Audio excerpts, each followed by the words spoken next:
قرآن چیخ چیخ کے کہہ رہا ہے کہ جو نماز نہیں پڑھتا وہ پاکستان کے شناختی کارڈ میں مسلمان ہے، اللہ کے ہاں وہ مسلمان نہیں ہے۔ صحیح مسلم میں یہ حدیث لکھی رہ گئی 246 کہ بندے کے کفر اور ایمان، شرک اور اسلام کے درمیان فرق کی نماز ہے۔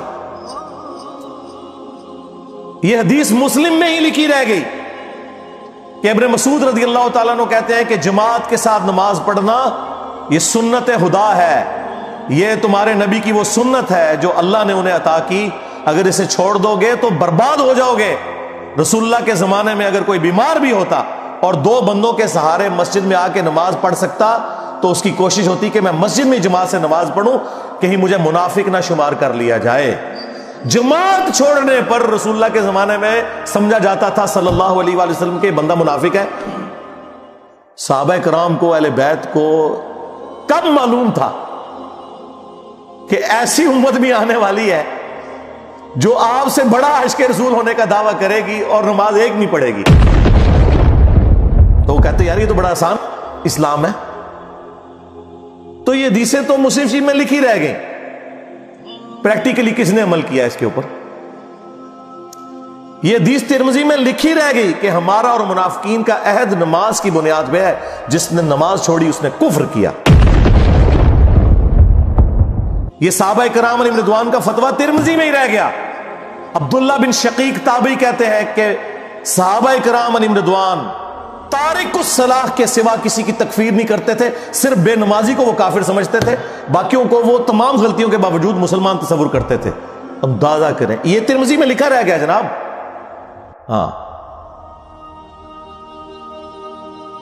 ہم جب چیخ چیخ کے یہ باتیں بیان کرتے ہیں، لوگ کہتے ہیں یار یہ کس قسم کی باتیں کر رہے ہیں، یہ کہاں پہ لکھی ہوئی ہے؟ سرکار کتابوں میں لکھی ہوئی ہے۔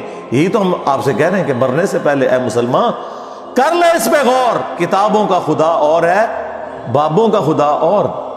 یہ حدیث ابو داؤد میں ہی لکھی رہ گئی کہ بچہ جب 7 سال کا ہو جائے تو اسے نماز کا حکم دو، اور نہ پڑھے 10 سال کی عمر میں اسے سزا بھی دو، اور 10 سال کے بچوں کے بستر بھی الگ کر دو۔ یہ ابو داؤد میں لکھی رہ گئی حدیث، عمل کس نے کیا؟ یہ حدیث ابن ماجہ میں لکھی رہ گئی کہ نبی علیہ السلام نے فرمایا اے معاذ، اللہ کے ساتھ شرک نہ کرنا، خواہ تمہارے ٹکڑے ٹکڑے کر دیے جائیں، تمہیں قتل کر دیا جائے، سولی دے دیا جائے، یا آگ میں زندہ جلا دیا جائے، شرک نہ کرنا۔ یہ پہلی نصیحت۔ اسی حدیث میں دوسری نصیحت، نماز نہ چھوڑنا۔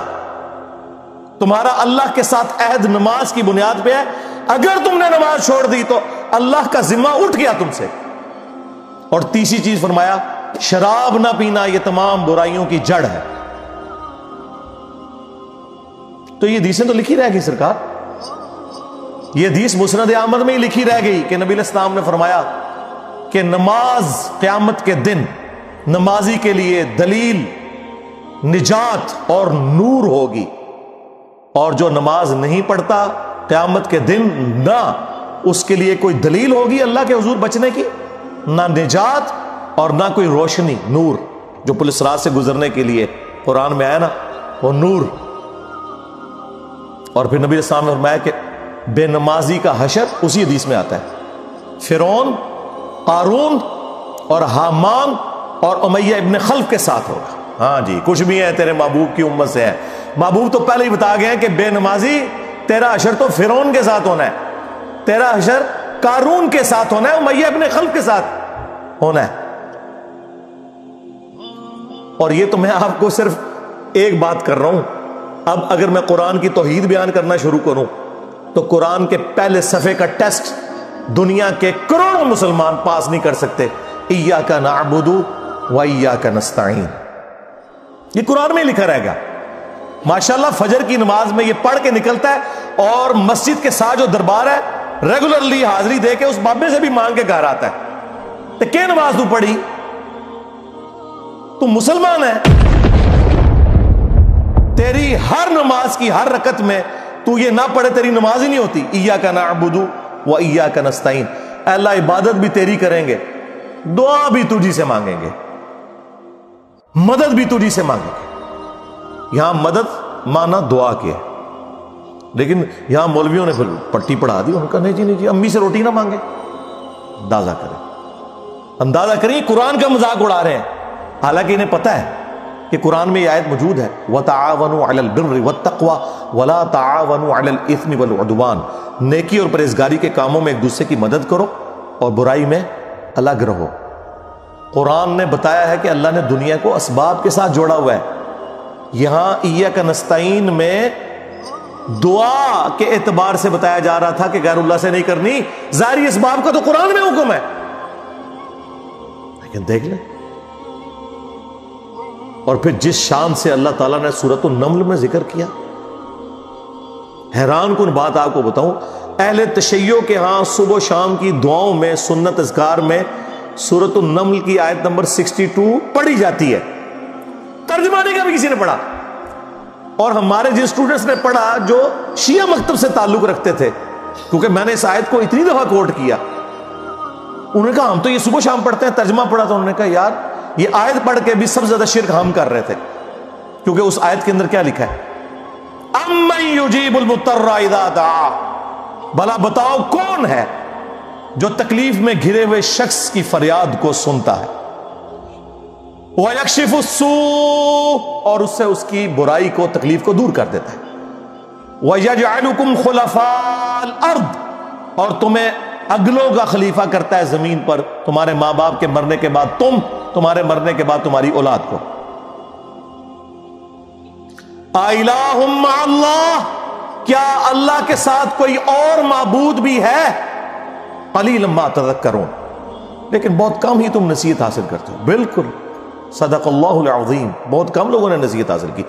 اس آیت میں کلیئر کٹ لکھا ہے کہ جو اللہ کے سوا کسی اور سے دعا کرتا ہے گویا وہ اسے خدا بنائے ہوئے ہے. یا علی مدد کا مطلب سادہ نہیں ہے، اس کا مطلب ہے کہ آپ نے مولا علی کو اللہ کے مقابلے پر خدا تصور کر دیا. نہیں جی ہم تو انہیں اللہ کا بندہ مانتے ہیں. نہیں جناب، قرآن تو یہ کہتا ہے کہ اللہ کا بندہ مان کے یا بغیر بندہ مان کے. جب تمہارا یہ عقیدہ ہے کہ اللہ کے سوا کوئی تمہاری تکلیف دور کر سکتا ہے، جی پیچھے اللہ ہی ہے. اچھا اللہ پیچھے رکھ رہے ہیں. یہ دیکھیں حدیث میں لکھا ہوا ہے نماز کا طریقہ. اور نہیں جی ہمارے امام صاحب نے بھی تو وہی کچھ بتایا نا، پیچھے تھے اتنے بھی نبی علیہ السلام نے. نبی علیہ السلام پیچھے رکھنے کے لیے، میرے نبی صاحب ہے ہی کوئی نہیں، تیرے بابے تھے شاہ ہی کوئی نہیں. اللہ پیچھے، رسول پیچھے، آگے تمہارے بابے. عزتیں اویل کی ہیں تم نے اللہ اور اس کے رسول کے نام کے اوپر، چندے کھائے ہیں تم نے رسول اللہ کے نام کے اوپر صلی اللہ علیہ وآلہ وسلم. سواریاں سوار کی ہیں تم نے مکے اور مدینے کے نام کے اوپر، اور غداری کی ہے اپنے دین کے ساتھ. ممبروں پہ چڑھ کے کہتے ہو قرآن و حدیث ڈائریکٹ نہ پڑھنا گمراہ ہو جاؤ گے. واہ، یہ کوئی یہودی یا نصرانی آ کے بات کرے ہم منہ توڑ دیں. جس طرح آج آگ لگانے کے اوپر قرآن کو ہمیں کتنا غصہ چڑھا ہوا ہے.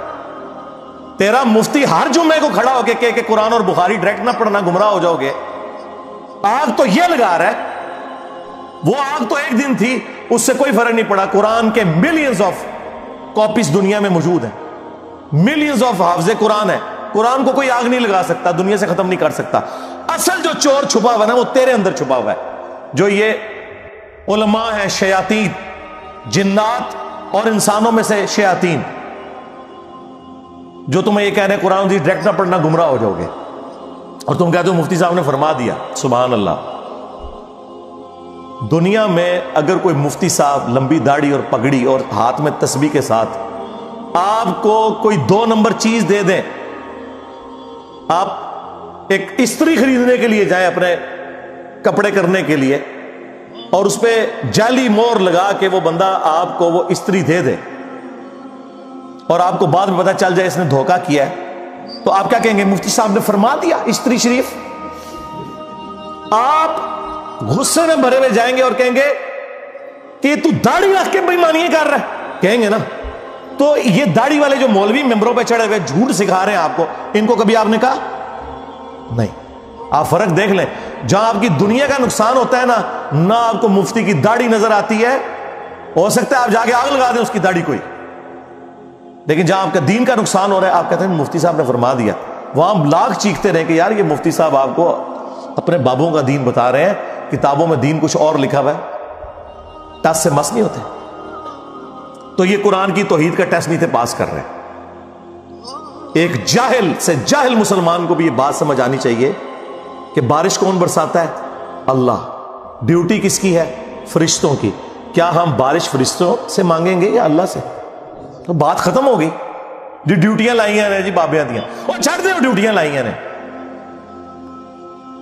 کدھر مر گئے وہ بابے کہ آج ہزاروں ایکڑ کے اوپر یوٹیوب کی جو ہارڈ ڈسک رکھی ہوئی ہے ان کے اوپر رسول اللہ کے خلاف گستاخانہ ویڈیوز رکھی ہوئی ہیں. بابا کدھر مر گئے؟ نگاہ مار کے کیوں نہیں ڈیلیٹ کرواتے؟ اوے بابا جی کہا کرتے تھے نا جی امت مر جائے. امام مالک فرماندے نے کہ حضور دیاں گستاخیاں ہو رہی ہیں اور امت زندہ ہے، بدلہ نہیں لیندی. امام مالک فرماتے تھے پھر امت زندہ کیوں ہے؟ پھر مر جائے ساری، پھر مر جائے ساری.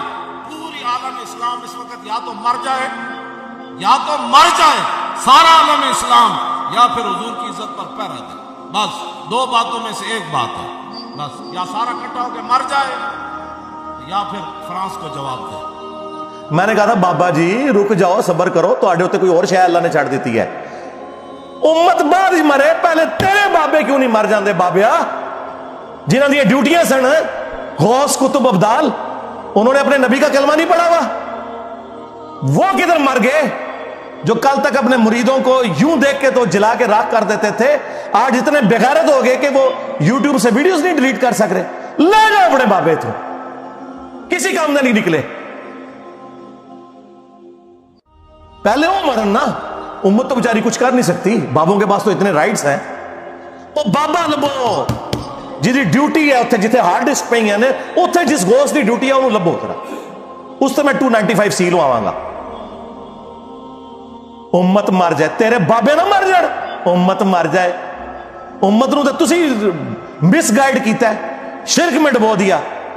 او جی لاہور 1000 سال تو بابا بیٹھے ہے تے پال رہے لوگوں وہ چھڑ دے. آج چندے بند کر دینا گورنمنٹ، کتے پھرن گے دربارہ ہوتے تواڈے، صفائی کرنے والا کوئی نہیں ہوگا. بند کراؤ آج چندے، بابا پال رہا ہے. تواڈے چندے تے پلدے نے تے تسی کہتے ہو بابا پال رہا ہے. شرم کی کوئی انتہا ہوتی ہے. یہ لوگ بات کرتے ہیں کہ قرآن جل گیا تو پورے ملک کے اندر ہنگامے کھڑے کیے ہوئے. قرآن تم لوگوں نے جلایا ہے شرک پھیلا کے. ویسے تو کہتے ہو ہم سنی ہیں. سنی وہ ہوگا جو بخاری مسلم کے طریقے کے مطابق جو رسول اللہ کے احادیث نقل ہوئی ہیں صلی اللہ علیہ وآلہ وسلم، رکوع میں جاتے وقت اور رکوع سے اٹھتے وقت رفع الیدین کرے گا. یا سنی وہ ہوگا جو اپنی پبلک کو یہ جھوٹ مشہور کرے گا کہ جی بغلے بت رکھ کے آندے سن تاں رفع الیدین ہوتا سی. واہ واہ. جس شخصیت کے ساتھیوں میں سیدنا عمر، سیدنا حمزہ، سیدنا علی جیسے دلیر اور اللہ کے شیر ہوں، اتنے لوگ بت رکھ کے حضور دے پیچھے آگے کھلوندے سر. اب گل کرنے لی کرو کوئی، سب کچھ جھوٹ نکلیا تھوڑا. قرآن کو آگ لگ گئی کہ تسی لائیے قرآن کو آگ. آپ لوگ دشمن ہیں اسلام کے. اس سے بڑی کیا دشمنی ہوگی جو لوگوں کو کہتا ہے قرآن و سنت جوڑو، اس کو کہتے ہیں جی یہ لوگوں کو گمراہ کر رہا ہے، ہمارے بزرگوں سے ہٹا رہا ہے. جی بالکل اعلانیہ میں کہتا ہوں کہ میں آپ کے بزرگوں سے آپ کی پبلک کو ہٹا رہا ہوں، اس لیے نہیں کہ اپنے ساتھ جوڑوں، کیونکہ نہ تو میری کوئی چندہ بک، نہ میرا کوئی مدرسہ، ہاں نہ میری کوئی مسجد. چندے آپ کو دیں، نمازیں آپ کے پیچھے پڑھیں. ہم توڑ رہے اس لیے نہیں ہے، آپ کے بزرگ ویسے اسی لیے توڑتے تھے کہ کسی سے توڑ کے اپنے ساتھ جوڑیں. اصل میں نا انہوں نے یہی جرم کیا، یہ سمجھتے ہیں دوسرے بھی یہی کچھ کرتے ہیں. بندہ خود چور ہے نا دوسرے کو ہی سمجھتا ہے. یہ آپ صحیح کہہ رہے ہیں، یہ ایسے ہی ہوتا رہا. لیکن آج جو شخص آپ پہ اللہ تعالیٰ نے مسلط کیا ہے نا، یہ شخص آپ کے بزرگوں سے توڑ کے اپنے ساتھ نہیں جوڑ رہا، یہ اس کے ساتھ جوڑ رہا ہے جس کی قبر مدینے میں صلی اللہ علیہ وآلہ وسلم. صلو علی محمد وآل محمد، اللہم صلی علی محمد وعلی آل محمد.